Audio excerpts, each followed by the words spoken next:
Hola, buenos días. En este video voy a hablar en detalle sobre los motores eléctricos, tanto los de corriente alterna como los de corriente continua. Voy a explicar cómo funcionan, cómo se clasifican, por qué usan distintos tipos de rotores o escobillas y qué diferencias hay en su comportamiento y aplicaciones. Los motores eléctricos están en todos lados, en ventiladores, en lavarropas, en máquinas industriales, impresoras, están prácticamente en casi todo. Su función básica es convertir energía eléctrica en energía mecánica, o sea, en movimiento. Y lo hacen gracias a un principio bastante simple. Cuando una corriente eléctrica pasa por un conductor dentro de un campo magnético, se genera una fuerza. Esta fuerza produce el movimiento del rotor.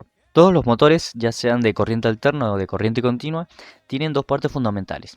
Una es el estator, que es la parte fija y crea el campo magnético principal, y la otra es el rotor, que es la parte giratoria donde se genera la fuerza que produce el movimiento. Los motores de corriente alterna funcionan con una corriente que cambia de dirección constantemente, unas 50 veces por segundo acá en Argentina porque tenemos 50 Hz. Esto hace que el campo magnético del estator esté girando todo el tiempo. Según cómo se alimenta ese campo, hay tres tipos principales: monofásicos, bifásicos y trifásicos.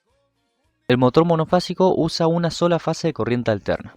El problema es que esa corriente genera un campo magnético pulsante, no es giratorio, por lo tanto el rotor no puede arrancar por sí solo. Para solucionar este problema se agregan sistemas de arranque que crean un desfase entre dos campos, simulando un campo giratorio. Una de esas maneras son con el polo sombreado, que es básicamente colocar un anillo de cobre en una parte del polo del estator que retrasa el campo magnético en esa zona por inducción, creando un pequeño campo giratorio que le da el impulso inicial al rotor. Otro es con una bobina auxiliar resistiva, que es básicamente agregar una bobina secundaria o de arranque que se le llama, hecha con un cable más fino y resistivo. Esa mayor resistencia retrasa la corriente respecto a la bobina principal, creando un pequeño desfase que genera un campo giratorio débil para que el motor pueda arrancar. Y otra es con un capacitor, que es poner un capacitor en serie con la bobina auxiliar que recién mencioné, lo que aumenta el desfase entre ambas corrientes. Así se forma un campo giratorio más fuerte, logrando mayor par de arranque y un inicio más suave. Estos motores son simples y económicos, pero tienen baja eficiencia y vibran más. Por eso se usan en electrodomésticos, ventiladores o compresores chicos. El motor bifásico usa dos fases desfasadas 90 grados. Cada fase genera su propio campo magnético y la combinación de ambos forma un campo giratorio más estable que en el monofásico. Estos motores fueron utilizados bastante en el pasado porque permitían una inversión de giro rápida y suave, pero hoy se reemplazaron casi por completo por los trifásicos. Siguiendo, bueno, los motores trifásicos, en esto las bobinas del estator pueden conectarse de distintas maneras según la tensión disponible y la potencia que se necesite. Las dos formas más comunes son la conexión en estrella y la conexión en triángulo. Cada una tiene sus ventajas distintas y se usa según la tensión de alimentación o el método de arranque del motor. Funciona con tres corrientes alternas desfasadas 120 grados, lo que genera un campo magnético giratorio constante en el estator. Esto permite que el rotor gire de forma estable con menos vibraciones. Una ventaja enorme es que el campo trifásico mantiene siempre la misma potencia total, mientras una fase está bajando su corriente, otra la está subiendo, por eso no hay caídas de potencia. Eso hace que el motor sea más eficiente, más silencioso y más equilibrado que los monofásicos o los bifásicos. Además, la dirección del giro puede cambiar solamente invirtiendo dos de las tres fases, lo que facilita mucho el control de eso. En los motores trifásicos también es importante entender el tipo de conexión de las bobinas, ya que eso afecta la tensión que recibe cada una y la forma en que el motor arranca. Bueno, como dije, las formas de conectar pueden ser en triángulo o en estrella. En estrella, los extremos de las tres bobinas se unen en un punto común y las otras puntas se conectan a las tres fases. En esta configuración, cada bobina recibe una tensión menor, por lo que el motor consume menos corriente y arranca más suave, aunque con menos torque. Sin embargo, en triángulo las bobinas se conectan entre sí formando un circuito cerrado y cada unión se conecta a una fase. Así cada bobina trabaja con la tensión completa de la línea, generando más torque y más potencia. Muchos motores trifásicos usan el arranque estrella-triángulo, que consiste en iniciar el motor en estrella para reducir la corriente de arranque y después lo pasan a triángulo una vez que alcanza su velocidad normal. Este método se usa mucho en la industria porque disminuye el esfuerzo eléctrico y mecánico al prender el motor. Dentro de los motores de corriente alterna hay dos grupos grandes. Están los asíncronos, de inducción y los síncronos. En los motores asíncrono o de inducción, el rotor no recibe corriente directamente, sino que la corriente se induce electromagnéticamente desde el campo del estator. El estator genera un campo giratorio que arrastra el rotor, pero este nunca llega a la misma velocidad. Siempre está girando un poco más lento. A esa diferencia se le llama deslizamiento y es lo que permite que se induzca corriente y se mantenga el par. Si el rotor girara exactamente igual que el campo, no habría inducción y el motor dejaría de generar fuerza. Por eso necesita ese pequeñito desfase entre campo y rotor. Cuanto menor sea ese deslizamiento, más eficiente y estable será el funcionamiento. Bueno, la velocidad del campo magnético se le llama velocidad síncrona. Esta depende de la frecuencia y del número de polos y se calcula con la fórmula n es igual a 120 por frecuencia dividido número de polos. Bueno, la velocidad del rotor es un poco menor que la velocidad síncrona debido al deslizamiento. En motores industriales el deslizamiento está entre el 1% y 5%. Pasando a los tipos de rotores asíncronos, tenemos el rotor de jaula de ardilla, que tiene barras de aluminio que están unidas en los extremos por anillos, formando una especie de jaula. Este es el más común porque no necesita escobillas ni anillos, es muy robusto y barato. Pero una de sus desventajas es que no se puede controlar la velocidad fácilmente y tiene un bajo par de arranque, porque la corriente inducida al principio es débil. Después tenemos el rotor bobinado, que en vez de barras tiene bobinas de alambre conectadas a anillos rosantes que se tocan con escobillas. Eso lo que hace es permitir que se pueda conectar resistencias externas ajustando el arranque o la velocidad. Este motor o este rotor se usa cuando se necesita un arranque suave o control de torque como en grúas o en ascensores. El punto negativo de este rotor es que requiere más mantenimiento y cuesta más, debido a que, bueno, a que está hecho de cobre y el cobre cuesta más que el aluminio. Bueno, para tener en cuenta, en los motores asíncronos, el par de arranque depende del tipo del rotor. Los de jaula de ardilla tienen un par medio, mientras que los bobinados permiten un mayor torque inicial gracias a las resistencias externas. Durante el arranque, el par aumenta hasta un punto máximo que permite vencer la inercia de la carga y después se estabiliza cuando el motor alcanza su velocidad nominal. Bueno, dejando de lado los motores asíncronos, seguimos con el motor síncrono. En este tipo el rotor gira a la misma velocidad que el campo magnético del estator. En este caso no hay deslizamiento. El campo del rotor puede generarse de dos maneras, ya sea con imanes permanentes o con bobinas alimentadas por corriente continua a través de anillos rosantes. Como el rotor tiene un campo magnético fijo, no se le induce corriente como en los motores asíncronos. Por eso no genera par de arranque por sí solo, ya que el campo del estator gira, pero el rotor al estar quieto no puede seguirlo. Para resolver esto, muchos motores síncronos tienen incorporado un rotor tipo jaula de ardilla. El campo giratorio del estator induce corriente en las barras de la jaula, generando un par de arranque como en un motor asíncrono. Una vez que el rotor alcanza una velocidad cercana a la velocidad síncrona, se activa el campo principal del rotor, que es por imanes o por corriente continua, y en ese momento la jaula deja de tener efecto, quedando el motor funcionando de manera síncrona. Pasando a los motores de corriente continua, se caracterizan por tener un par de arranque elevado y una velocidad que puede controlarse fácilmente variando la tensión o el flujo en el estator. Se usan tanto en sistemas de tracción como en equipos donde se necesitan velocidad variable o buen control. En estos motores la velocidad se puede controlar de tres formas principales. Una es variando la tensión de alimentación del inducido, que sería el rotor. Si se aumenta la tensión, el motor gira más rápido. Si se baja, disminuye la velocidad. Otra sería variando la corriente del campo, que sería el estator.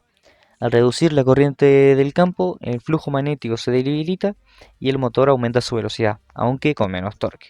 Y otra sería con control combinado. Algunos sistemas regulan ambas cosas para mantener torque y velocidad de forma equilibrada. Estos funcionan con una corriente que siempre va en el mismo sentido, lo que hace que su comportamiento sea más controlable y fácil de regular. En los motores de corriente continua tradicionales se usa un colector y escobillas. El colector es una pieza metálica dividida en varias láminas o en segmentos y las escobillas son las que hacen contacto con él. Su función es cambiar el sentido de la corriente en el rotor cada media vuelta para que la fuerza siempre empuje en la misma dirección y el motor siga girando. Por eso a esto se le llama conmutación mecánica. Pasando a los tipos de motores de corriente continua, empezamos con el de motor en serie. El devanado del estator está conectado en serie con el del rotor. Esto significa que la misma corriente pasa por ambos. Como la corriente que pasa es la misma, el campo magnético del estator es muy fuerte, lo que le da un par de arranque altísimo. La dirección del campo del estator y del rotor siempre coincide porque la corriente circula en el mismo sentido en ambos, lo que hace que el par sea siempre positivo. El problema es que la velocidad depende muchísimo de la carga. Con mucha carga la corriente aumenta, el campo se fortalece y la velocidad baja. Con poca carga la corriente baja, el campo se debilita y el motor se acelera peligrosamente. Por eso nunca debe funcionar este tipo de motor sin carga. Después tenemos el motor paralelo. En este, el estator y el rotor están en paralelo. Cada uno tiene su propio circuito corriente.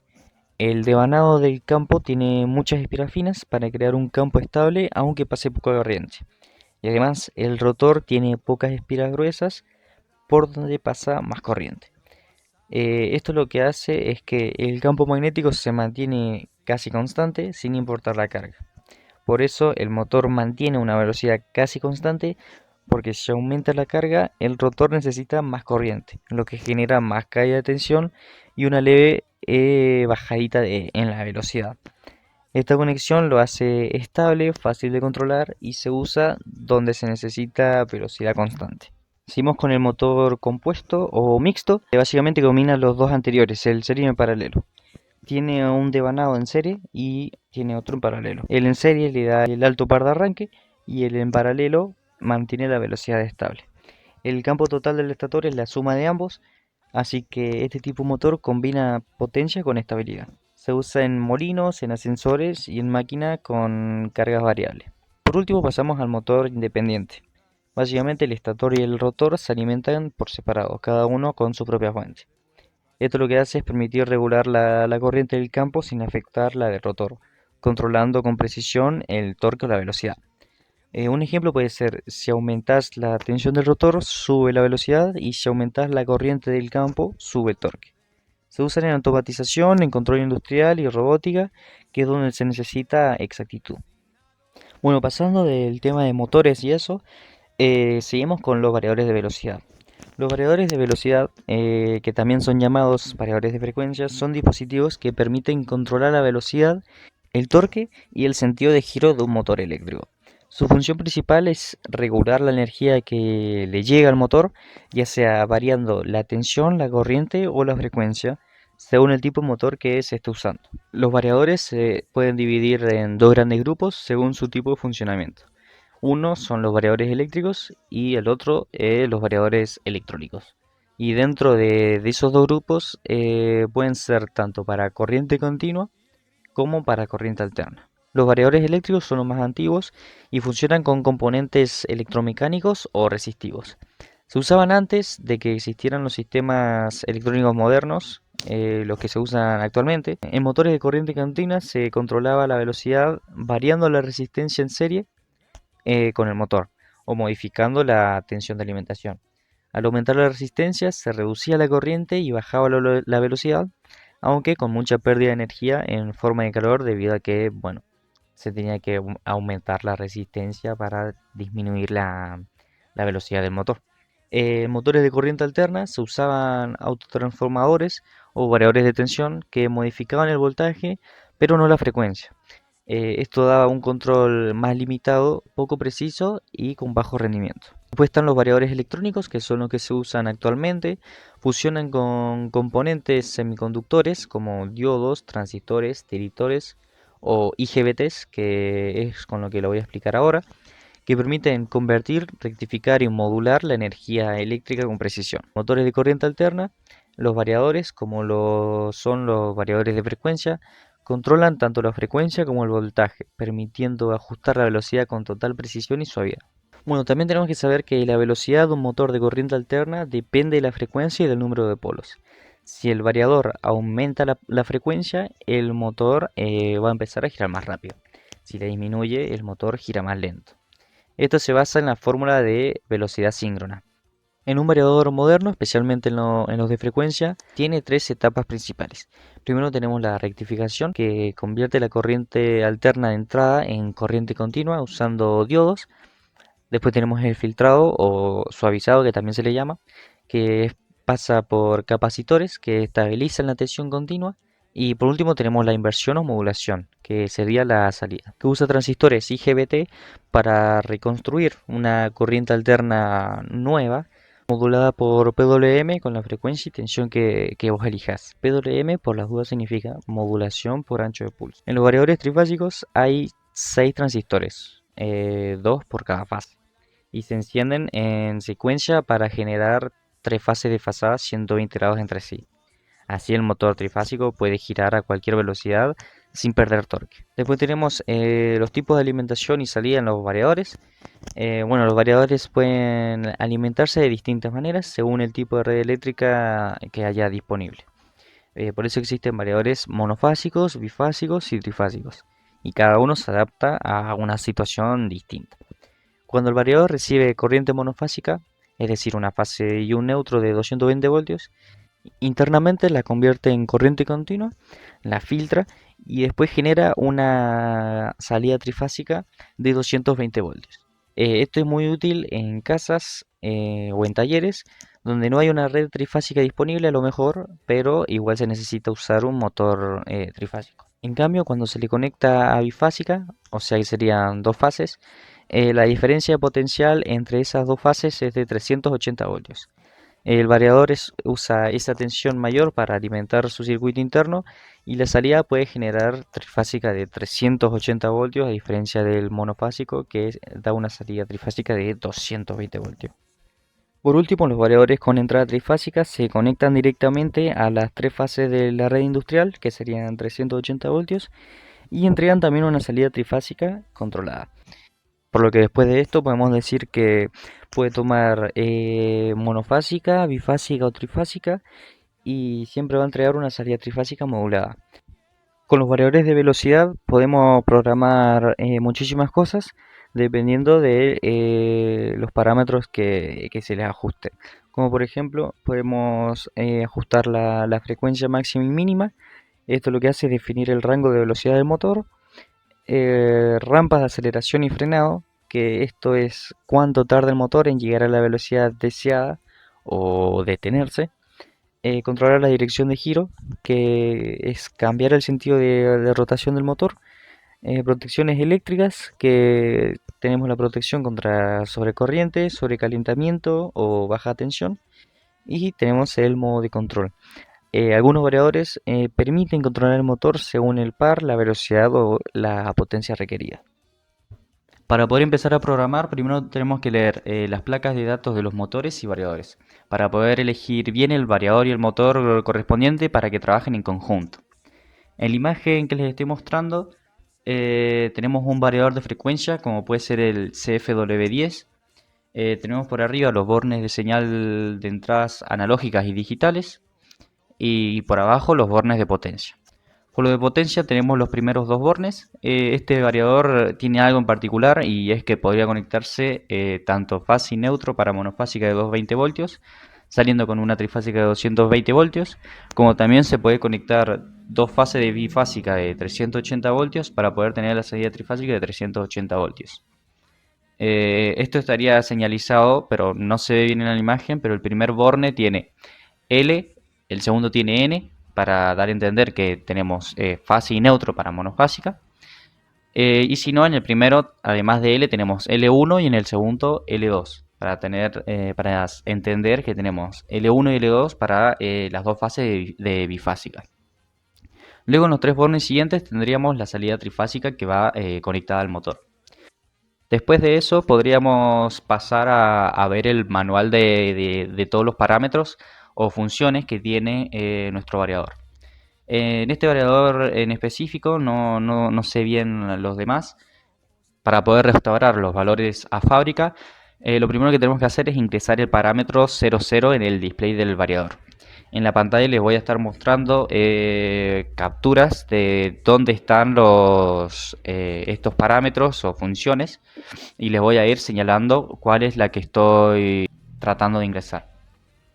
Bueno, ingresamos el parámetro 00, que es el de acceso, y después ingresamos el parámetro 5, que como vemos acá a la derecha nos permite la escritura en el aparato. Porque si fuese de otro modo, si ingresamos otro valor que no fuese el 5, cualquier otro valor sería de lectura y no de escritura. Siguiendo ponemos el parámetro 204, el cual, como se ve en el manual, dice que carga los parámetros con padrón de fábrica. En la tabla, por la parte del medio, vemos que para ponerlo con los ajustes de fábrica se pone el parámetro 5. Una vez que se muestre en el display las iniciales RDI, que significan Ready en inglés, podemos empezar con la programación. Volvemos a ingresar el parámetro 00, después el 5 para modificar los parámetros, y después el principal que se debe ingresar es la corriente nominal que soporta el motor. Por eso debemos leer la placa de características de un motor, que de eso hablé en el video anterior. Viendo el manual vemos que el parámetro para ajustar eso es el 156.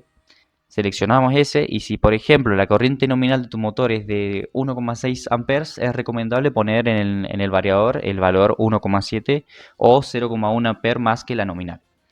Eso estaría definiendo que cuando el variador detecte esa corriente, va a cortar la corriente hacia el motor para protegerlo. Después de eso, de lo más interesante e importante que se puede programar según para qué uses el motor, es configurar el tiempo de aceleración o desaceleración. Estos parámetros son el 100 y el 101, como les estoy mostrando acá en la imagen. Los de su lado son valores permitidos para el tiempo. Si dejas, por ejemplo, en 100 el parámetro de configurar el tiempo de aceleración, el motor va a tardar 10 segundos en llegar a su velocidad nominal. Y lo mismo, pero con la desaceleración. Si se configura 7 segundos, el motor va a tardar 7 segundos en detenerse por completo. Y otro importante es ajustar la frecuencia con el parámetro 134, que ya vienen con una de fábrica y debemos ajustarla según la configuración de nuestro motor. Además de eso, tenemos bastante otros parámetros más que dependen de cada variador, pero por eso es importante leer los manuales del variador que vayas a usar. Bueno, pasando a una simulación que hicimos en KDesimu, del lado izquierdo tenemos la parte de potencia y del lado derecho la zona de mando. Y justo por el medio tenemos el controlador de frecuencia del variador. En el circuito de potencia tenemos un disyuntor alimentado por trifásica, por debajo el variador de velocidad y por último el motor trifásico. Todo alimentado con trifásica, pero como dije hace rato se puede conectar tanto con trifásica, bifásica o monofásica. Después en la parte de mando también tenemos el disyuntor, un pulsador off para apagar el motor y un on para prenderlo. Y después un pulsador CS que es para cambiar el sentido de giro.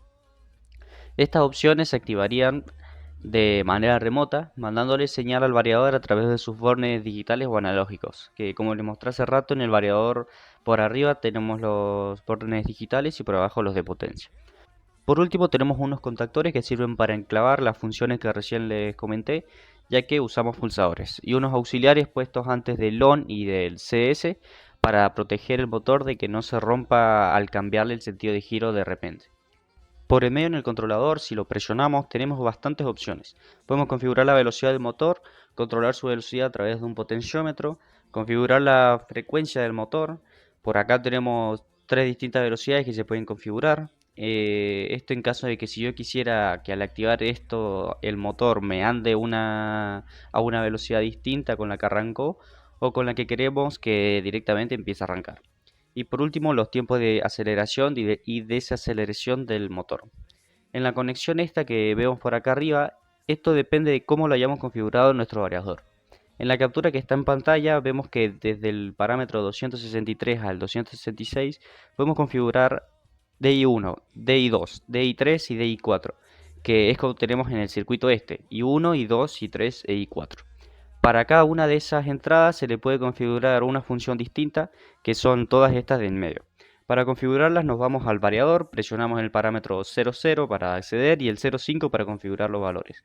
Luego seleccionamos alguna de estas opciones del 263 al 266 y le dan uno de estos valores. En mi caso hay uno, lo configuré con el valor 4, el cual es para que el motor gire o pare, y hay 2 con 5 para cambiar el sentido de giro. Pasando a la simulación, activamos el disyuntor, presionamos ON y como se ve a la izquierda, el motor empieza a girar hacia la derecha. Después, si presionamos el controlador, podemos ir variándole la frecuencia. haciendo que el motor vaya más rápido o más lento como se ve por acá. Lo mismo podemos cambiarle desde este potenciómetro, que es de la manera que se haría en la práctica. Después, si queremos cambiarle el sentido de giro, debemos apagar el motor y, como se ve, la velocidad empieza a bajar, y cuando ya baje del todo presionamos CS y ahora vemos cómo el motor gira hacia la izquierda. En este video demostrativo hacemos todos los pasos que le expliqué antes en el cuadro con todos los parámetros. Primero, como se ve, selecciono el parámetro 00, que es el parámetro de acceso, luego 05 para modificar los valores. Seguimos con el 204 para cargar los valores de fábrica con el valor 5.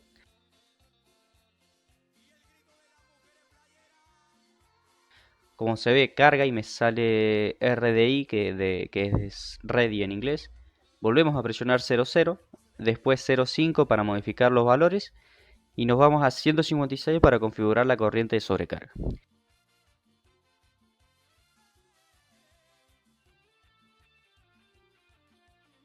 Como se ve en la placa del motor es de 2 amperes, así que lo configuramos con un hasta 10% más, que puede ser 2,1 o 2,2 amperes.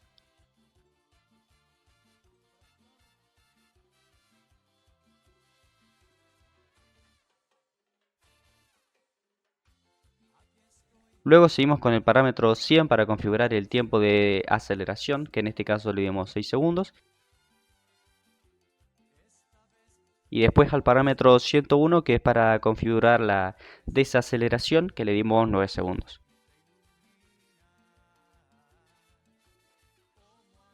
Seguimos con el 134, que es para modificar la frecuencia. Como se ve, estaba en 66, así que la cambiamos a 50. Y bueno, y por último pasamos al arranque y pare.